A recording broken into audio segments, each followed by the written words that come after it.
They won't even know why they're thinking about you, but they will, constantly. Their mind infected, their choices bent, their emotions yours to sculpt. Machiavelli never used the word obsession, but he described it. Men are driven by two forces, he wrote, love and fear. But there's something deeper, obsession. Obsession isn't just about attraction, it's about control. When someone is obsessed with you, they don't just like you. They rearrange their life around you. They wake up thinking about you. They change how they speak, how they dress, how they act because of you. You can engineer this. So how do you do it? The same way Machiavelli controlled kings. He understood this one rule. Obsession is not sparked by what you give. It's ignited by what you withhold. If you want to make someone obsessed with you, don't flood them with your presence. Don't be too available. That only creates comfort. And comfort kills curiosity. Instead, do what Machiavelli would do. Starve them of certainty. Obsession begins when the mind can't predict you, when they don't know whether you admire them or are merely tolerating them, when they're unsure whether your last glance was passion or pure calculation. This emotional starvation keeps them in a mental loop, because the brain hates unsolved puzzles. You become that puzzle by letting silence hang longer than comfort allows, by answering a message a little too late, by pulling away the moment they lean in. Machiavelli never gave a full answer, never revealed his full loyalty, and never ever gave people the certainty they craved, because certainty ends the chase. Uncertainty lights the fire. Once you've sparked interest through absence and silence, it's time to mirror, but not completely. You need to show them fragments of what they want, just enough to think, this person gets me, but never enough to feel like they have you figured out. Machiavelli called this strategic reflection. You reflect their desires, but only in controlled doses. They want ambition. You reveal a ruthless vision once. They crave vulnerability. You show just a flicker, then cover it up with a joke. They want intensity. You give it for a moment, then retreat into calm coldness. The mind doesn't obsess over what it understands. It obsesses over what it almost understands. Now that they're interested, now that they're trying to decode you, you begin to train their brain. It's called intermittent reinforcement. Give them warmth, then nothing. Give them praise, then criticism. Pull them close, then vanish. Repeat irregularly. This creates a dopamine loop in their brain. They keep checking their phone. They reread your words, because their reward system is hijacked, just like gamblers at a slot machine, never knowing when the next hit will come. You're not offering love, you're offering hope.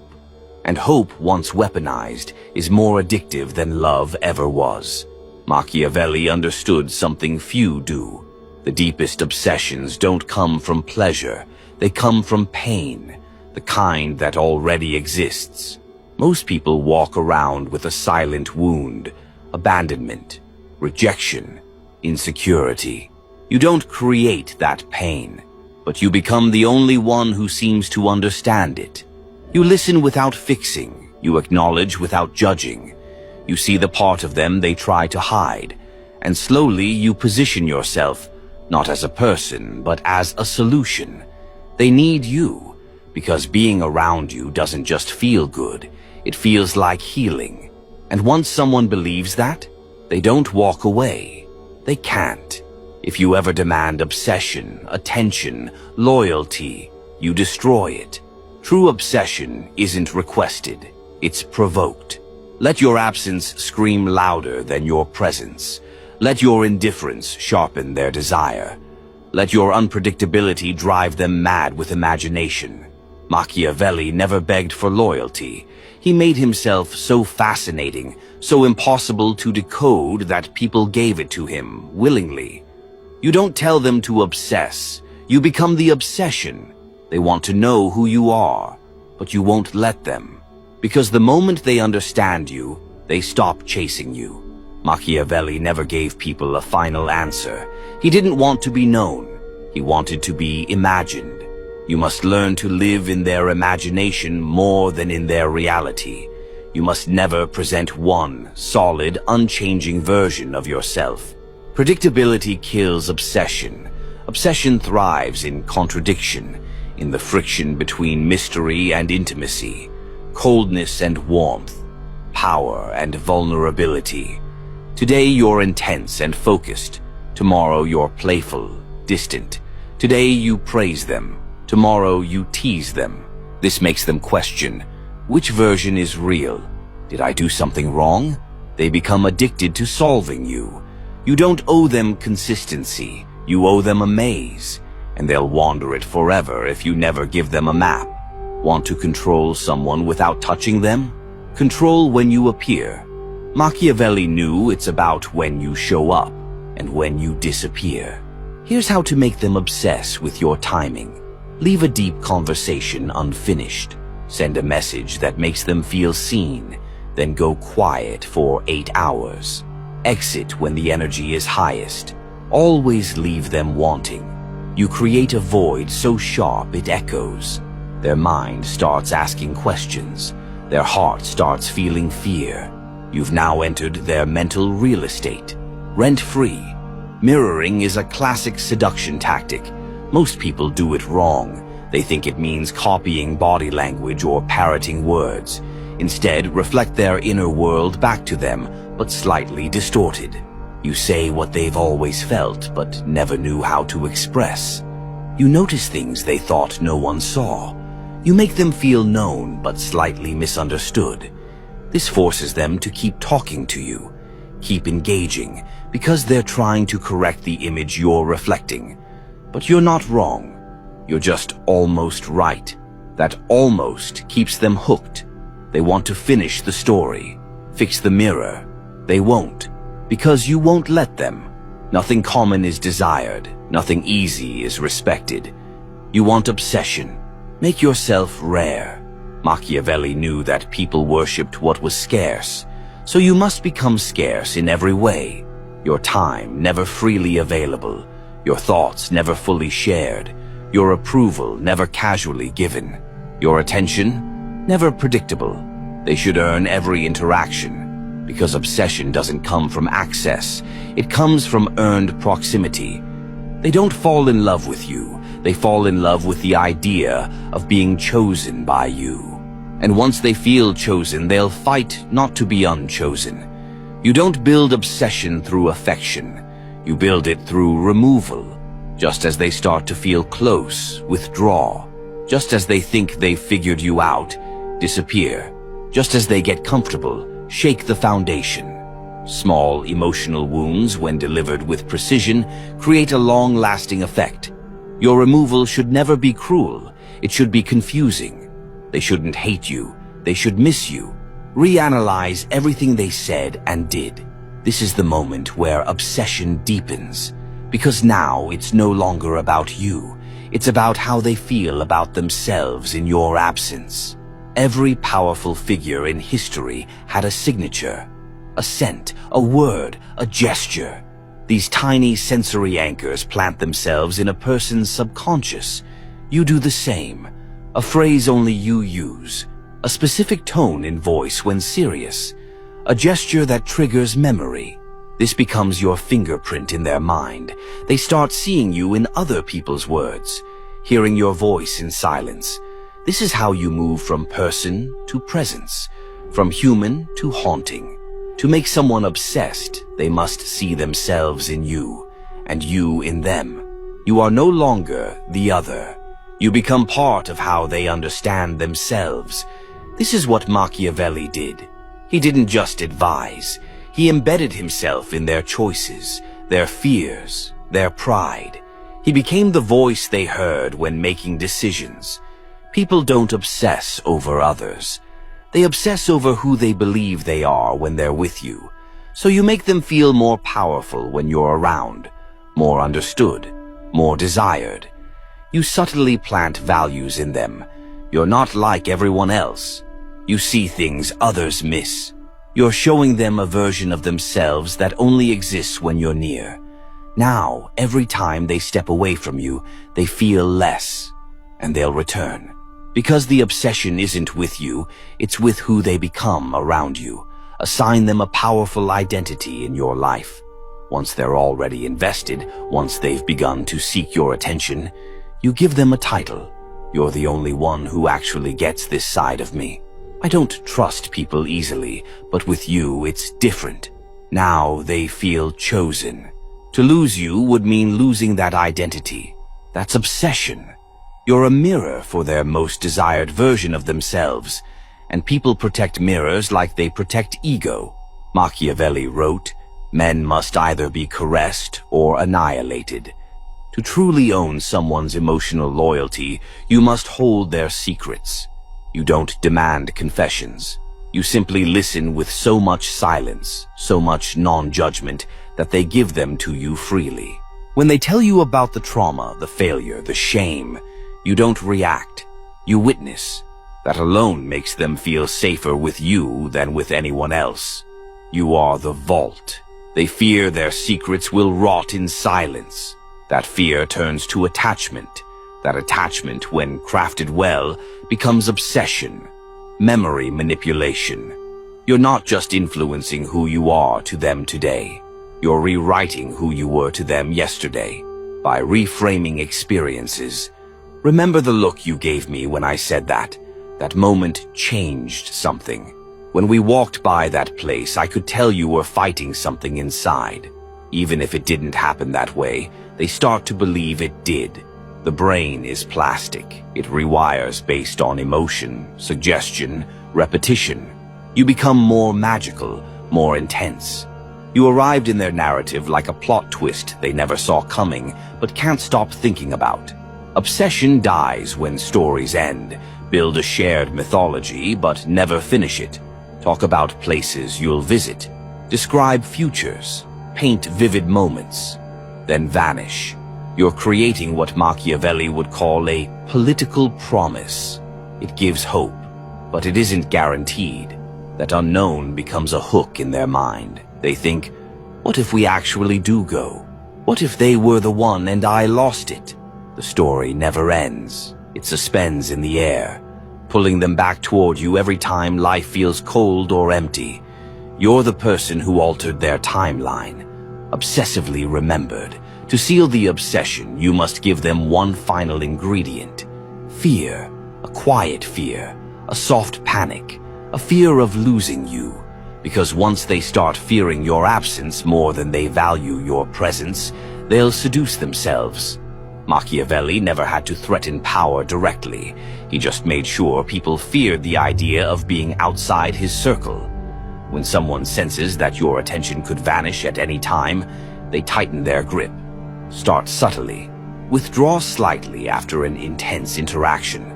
Go quiet after a moment of connection. This doesn't create hate, it creates panic. They'll ask themselves, did I say something wrong? Are they getting bored of me? You've made them believe that they are the unstable one, that they must work to keep you close. They'll do anything to keep the door from closing. People don't fear losing what they don't value. So your job is to give them something sacred, but just a taste. Enough that they feel trusted, maybe even special. Now, if they lose you, they don't just lose a person, they lose a privilege. And humans are wired to panic over loss of privilege. You must offer your loyalty like a rare wine. A sip here, a toast there. But never the whole bottle. They'll crave more, and they'll fear the day you stop pouring. Everyone has an insecurity they're running from. You're here to become the one person who makes it disappear, but only sometimes. When you make them feel powerful, seen, whole, they associate relief with your presence. But when you subtly vanish, that insecurity returns. They begin to equate you with relief. You're the only thing keeping their fear from devouring them. They become emotionally dependent, not on your words, not even on your love, but on the version of themselves they can only access through you. Now, even the thought of you leaving becomes unbearable. Fear disguised as attachment. Most people fear rejection because it leaves them without closure. If someone feels like you might leave, they'll panic. But if they feel like you could leave for a reason that's their fault, they'll try harder. Never threaten to walk away. Instead, introduce thoughts like, "I've always admired your strength. I just hope you don't become like everyone else." People lose me not because I leave, but because they forget how rare I am. You're not pushing them away. You're making them terrified of pushing you away. Now, they're not just drawn to you, they're guarding you like fragile gold. Once you've embedded yourself into their identity, memories, desires, you become their moral compass. You subtly guide their decisions. You're better than this. That's not how I see you. Pull away, just enough to make them wonder if they've lost your respect. Now they don't chase your affection, they chase your moral approval. And once you control someone's self-image, you control everything. You can go silent, and they will. Text 3 times, scroll through your old messages, analyze your last words. Machiavelli would do nothing, because silence is louder than explanation. You've made them dependent on your unpredictability. They're hooked on trying to fix what they never broke. They're already chasing their own obsession. You simply remain a few steps away, always near, never reachable. Obsession still needs fuel. Nothing feeds it more than a perfectly timed vanishing act. When you are no longer present, your power begins to expand. He knew the moment you remove yourself is the moment you become larger than life. You no longer chase attention, you become the absence that haunts it. You don't ghost them. You don't block them. You simply fade. A small delay in your replies, a slight reduction in warmth. Never give them a reason. If they ask what's wrong, you offer calm confusion. Nothing's wrong. I've just been in my head. So they start blaming themselves. Did I overwhelm them?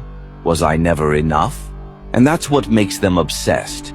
During your fade out, you don't vanish entirely. You leave behind triggers.